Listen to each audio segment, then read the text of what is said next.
सौरभ शर्मा जी, सहारनपुर। राधे राधे महाराज जी, आपके चरणों में दंडवत प्रणाम। गुरुदेव भगवान, श्रीमद् भगवत गीता में भगवान श्री कृष्ण कहते हैं कि काम, क्रोध और लोभ ये 3 प्रकार के नरक के दरवाजे जीवात्मा का त्रिविधम पतन करने नरकस्येदम द्वारम नाशन महात्मनः कामः क्रोधः तथा लोभः तस्मादेत्यं त्यजेत्। महाराज जी, इन तीनों का त्याग कर देना चाहिए, परंतु इस भौतिक संसार में रहते हुए ये चीजें स्वतः ही जीवन में आ जाती हैं। महाराज जी, ऐसे में इस नरक से कैसे बाहर निकले? स्वतः विष आएगा, खा जाओगे? स्वतः विष आ गए तो खा जाओगे क्या? विवेक है कि ये विष है, ये खाद्य नहीं है। तो स्वतः हमारे सामने अगर भोग आते हैं तो वो धर्मयुक्त हैं या अधर्मयुक्त। जैसे भगवान ने काम को नरक का द्वार बताया, तो एक जगह काम को अपना स्वरूप बताया विभूतियों में।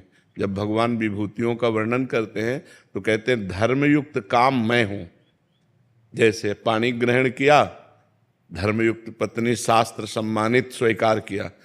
आज जो ये व्यभिचार प्रवृत्ति चल रही ना, ये नहीं, शास्त्र प्रमाणित कुल परंपरागत धर्मयुक्त पाणी ग्रहण वैदिक मंत्रों के द्वारा अग्नि को साक्षी करके जिसको स्वीकार किया संतानोत्पत्ति के लिए, उससे किया हुआ भोग वो भगवत स्वरूप है, वो पाप नहीं है, वो उसके लिए दोष नहीं है। ऐसे ही स्त्री के लिए अपने पति के साथ सहवास करना धर्म है और दूसरे पुरुषों को काम दृष्टि से देखना मात्र पाप है।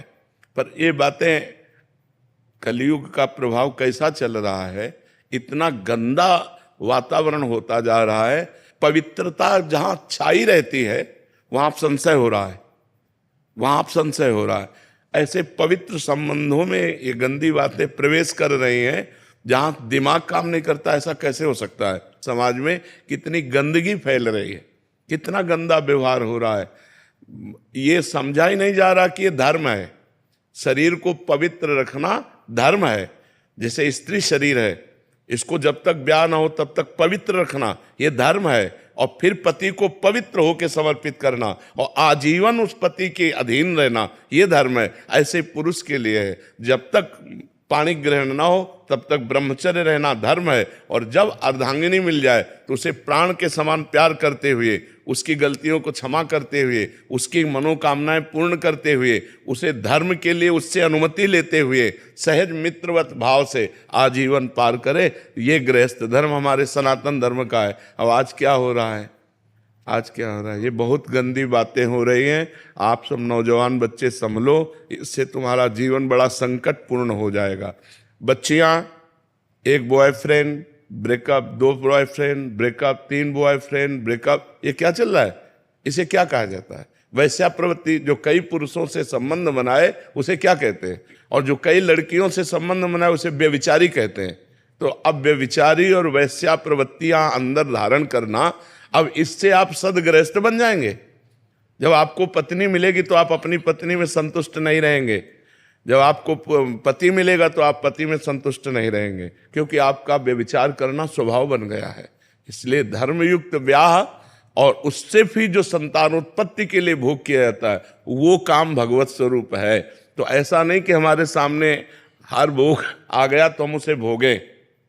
हमारे अंदर विवेक है, धर्मयुक्त भोग है तो उसे हम भोगें, धर्मयुक्त नहीं है तो हम उसका त्याग करें, नहीं तो हमें नरक जाना पड़ेगा।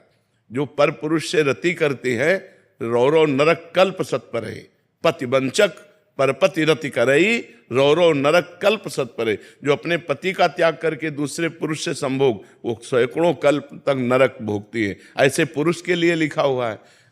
उसमें श्रीमद् भागवत में पढ़ के देखो, जहां नरकों का वर्णन है, जो पुरुष दूसरी स्त्री से सहवास करता है तो वहां लोहे से तपी हुई स्त्री नरक में, और उसी का आलिंगन करवाया जाता है। और मरना है नहीं वहां, अब वर्षों उसी में चिपकाए रख ले। बहुत होश में, बहुत होश में। ऐसा नहीं है कि कर्मों का फल नहीं मिलता। बहुत, जब कर्म अपने स्वरूप में आ जाएगा तो बड़े बड़ों को दंड देता है, बड़े बड़े संत महात्माओं को भी दंड देता है, बख्शता नहीं है। बड़े बड़े संतों के जीवन में देखा गया। तो ये कर्म बहुत बलवान है, ये नष्ट नहीं होता, ये दंड दे के ही नष्ट होता है। इसलिए कर्म बहुत सावधानी पूर्वक करना चाहिए। तो भगवान ने 3 को नरक का द्वार बताया, कामः, क्रोधः तथा लोभा। तो क्रोध की स्वयं उत्पत्ति नहीं है, इसकी काम से उत्पत्ति है। कामा संजायते क्रोधा। काम जब हमारे वृत्ति उदय होती है, उसमें बाधा पड़ती है तो हमारे अंदर क्रोध आ जाता है। क्रोध स्वयं नहीं आता, क्रोध कामना में बाधा पड़ने पर आता है। जैसे कहते हैं कि आप हमसे नम्र व्यवहार करें, तो ये हमारी कामना है, और जब आप नम्र व्यवहार नहीं करेंगे तो क्रोध आ जाएगा, क्योंकि हमने कामना की। कामना अगर ना हो तो क्रोध की सत्ता ही नहीं है। तो कामना से ही क्रोध प्रकट हुआ, और जो लोभ है वो कामना से होता है। कामना पूर्ति होने पर लोभ होता है, और कामना की अपूर्ति होने पर क्रोध होता है। तो मूल जो है वो काम है। इसीलिए भगवान ने गीता जी में कहा, ये काम सबसे बड़ा शत्रु, इसको मार डालो अर्जुन। अर्थात निष्कामता जब तक नहीं आएगी तब तक शांति, आनंद, सद्गति नहीं होने वाली। इसलिए भगवान का नाम जप करो, अच्छे आचरण करो, आए हुए समस्त भोगों को निर्णय करो विवेक के द्वारा कि धर्मयुक्त है कि अधर्म है। अब ये धर्म नहीं कि कोई आपके सामने आके कहे मुझे भोगो, तो नहीं, तो हमारे किस धर्म के डिपार्टमेंट में हो जो हम तुम्हें स्पर्श करें? नहीं, ये पाप है, मैं कभी नहीं करूंगा। ऐसी हिम्मत होनी चाहिए। पर ऐसे क्या, यहाँ तो जानबूझकर गलत आचरणों की तरफ कूद रहे हैं। बिना अध्यात्म के पशुवत जीवन होता है। इसलिए शास्त्र स्वाध्याय और संत संग, अध्यात्म जरूर जानना चाहिए। आज के नए बच्चे अध्यात्म को जानते नहीं, इसलिए अध्यात्म अनिवार्य है। हम सोच समझ कर कार्य करें। हमारा कर्म बड़ा प्रबल है, वो हमको दंड देगा, इसलिए कोई ऐसा कर्म ना करे, बहुत सावधान रहे। जैसा मन में ख्याल आते रहते हैं कुछ भी, तो क्या उनका भी पाप लगता है? वो नहीं, कलयुग का एक प्रश्न। अन्य युगों में तो लगता था कलिकर एक पुनीत प्रतापा, मानस पुण्य होए नहीं पापा।